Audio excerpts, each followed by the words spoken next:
Jadi KPK per tanggal 27 Februari 2025 telah menerbitkan 5 buah seprindik, yaitu nomor 13 sampai dengan 17 untuk 5 orang tersangka. Tersangka ini 2 orang dari pejabat Bank Jabar Banten, kemudian 3 orang dari swasta.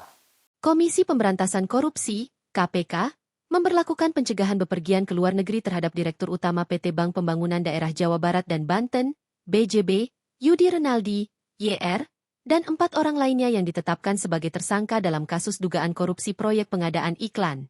Pada tanggal 28 Februari 2025, KPK telah mengeluarkan surat keputusan nomor 373 tahun 2025 tentang larangan bepergian ke luar negeri terhadap 5 orang berinisial YR, WH, IAD, SUH dan RSJK.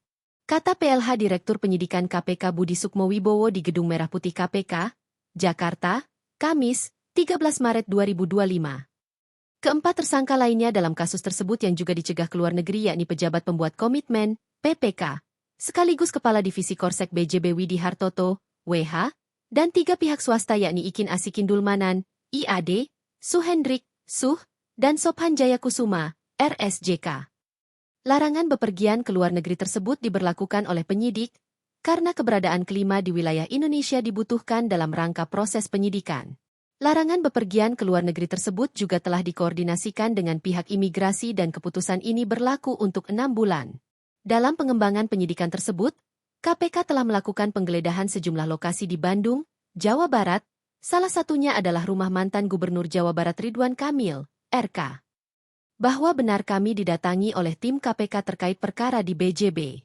Tim KPK sudah menunjukkan surat tugas resmi, kata Ridwan Kamil dalam keterangan yang diterima di Bandung, Senin. Ia menegaskan bahwa dirinya siap bersikap kooperatif dalam proses penggeledahan tersebut dan mendukung KPK dalam penyelidikan terkait perkara tersebut. Kami selaku warga negara yang baik sangat kooperatif dan sepenuhnya mendukung serta membantu tim KPK secara profesional, ujarnya. Namun, Ridwan Kamil enggan memberikan keterangan lebih lanjut mengenai penggeledahan itu. Hal-hal terkait lainnya kami tidak bisa mendahului tim KPK dalam memberikan keterangan. Silahkan insan pers bertanya langsung kepada tim KPK, kata dia. Terima kasih Mas Desa atas waktu dan tempatnya untuk saya menyampaikan terkait rilis penyidikan perkara pengadaan barang dan jasa di Bank Jabar Banten. Jadi KPK per tanggal 27 Februari 2025 telah menerbitkan 5 buah seprindik, yaitu nomor 13 sampai dengan 17 untuk 5 orang tersangka.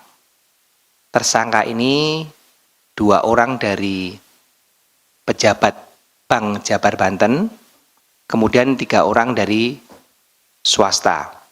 2 orang tersebut adalah Saudara YR, jabatannya selaku Direktur Utama Bank Jabar Banten. Kemudian yang kedua adalah Saudara WH, pimpinan Divisi Korsek Bank Jabar Banten. Kemudian 3 orang swasta ini adalah pemilik agensi iklan, yaitu Saudara ID, pemilik agensi Arteja, Mulyatama, dan Cakrawala Kreasi Mandiri.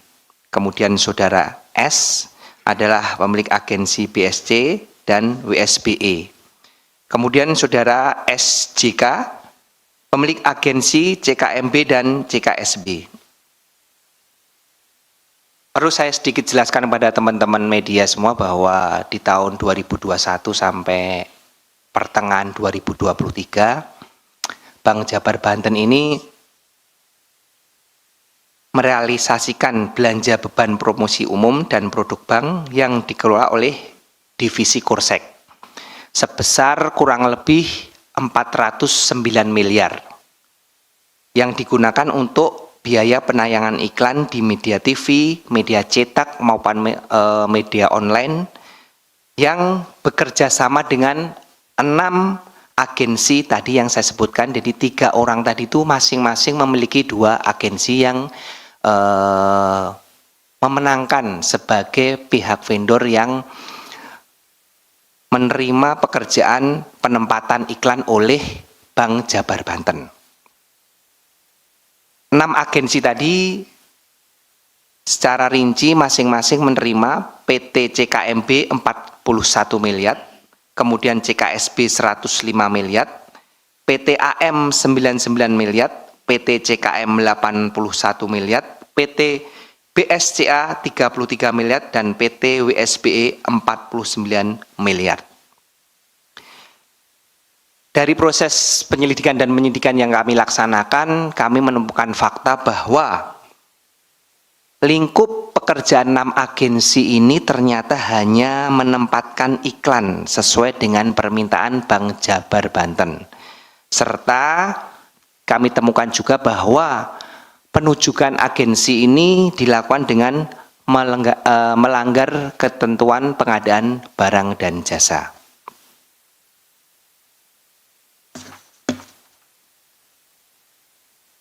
Kemudian dari proses penempatan yang dilakukan oleh 6 agensi tadi, seperti biasa modus terhadap pemakaian uang tersebut dilakukan dengan tidak kesesuaian antara pembayaran yang dilakukan oleh BJB ke agensi dengan agensi kepada media yang ditempatkan iklan tersebut. Jadi dari 409 tadi yang ditempatkan dipotong dengan pajak ya, kurang lebih nanti jatuhnya 300 miliar. Hanya kurang lebih 100-an miliar yang ditempatkan sesuai dengan real pekerjaan yang dilakukan. Itu pun kami belum melakukan tracing secara detail ya terhadap kurang lebih 100 miliar tersebut. Namun yang tidak real ataupun fiktif kurang lebih jelas sudah nyata sebesar 222 miliar rupiah selama kurun waktu 2,5 tahun tersebut. Adapun penggunaan uang tersebut memang di BJB ini ada suatu dari hasil penyidikan yang kami laksanakan kebutuhan-kebutuhan yang non budgeter. Jadi Dirut Bank Jabar yaitu saudara YR bersama-sama saudara Widi ini melakukan kerjasama dengan agensi tersebut untuk bersepakat bagaimana untuk memenuhi dana non budget tersebut. Akhirnya dibuatlah tadi suatu penempatan iklan yang sebenarnya PT BJB itu bisa langsung menempatkan ke media, namun digunakan pihak agensi guna mengambil sejumlah uang tadi di 2,5 tahun kurang lebih 222 miliar. Adapun beberapa PMH yang telah kami temukan terhadap perkara ini adalah saudara YR selaku Dirut bersama-sama dengan Widi Hartato yang di sini adalah dia PPK-nya terhadap proses pengadaan barang dan jasa penempatan iklan tersebut, mengetahui dan memang sengaja menyiapkan agensi-agensi tersebut untuk memenuhi kebutuhan dana budgeter sehingga penunjukan mereka pun tidak sesuai dengan peraturan yang berlaku di internal Bank Jabar Banten terkait dengan pengadaan barang dan jasa. Kemudian Dirut dan PPK mengatur pemilihan siapa-siapa agensi yang memenangkan penempatan iklan tersebut. Di sini tentunya para agensi juga telah sepakat sehingga mereka bersama-sama dengan para pihak BJB yaitu Dirut dan kepimpinan divisi Kursek melakukan perbuatan merugikan keuangan negara. KPK dalam ini telah melakukan serangkaian upaya paksa yang telah kami laksanakan setelah surat penyidikan dikeluarkan, yaitu diantaranya terhadap kelima tersangka tersebut telah kami lakukan pencegahan atau pencekalan larangan bepergian ke luar negeri. Kemudian kami juga telah melakukan penggeledahan di beberapa tempat yang kami duga terdapat barang bukti terkait dengan perkara dimaksud. Kemudian tentunya kami melakukan penyitaan barang bukti dalam rangkaian proses penggeledahan yang telah kami laksanakan.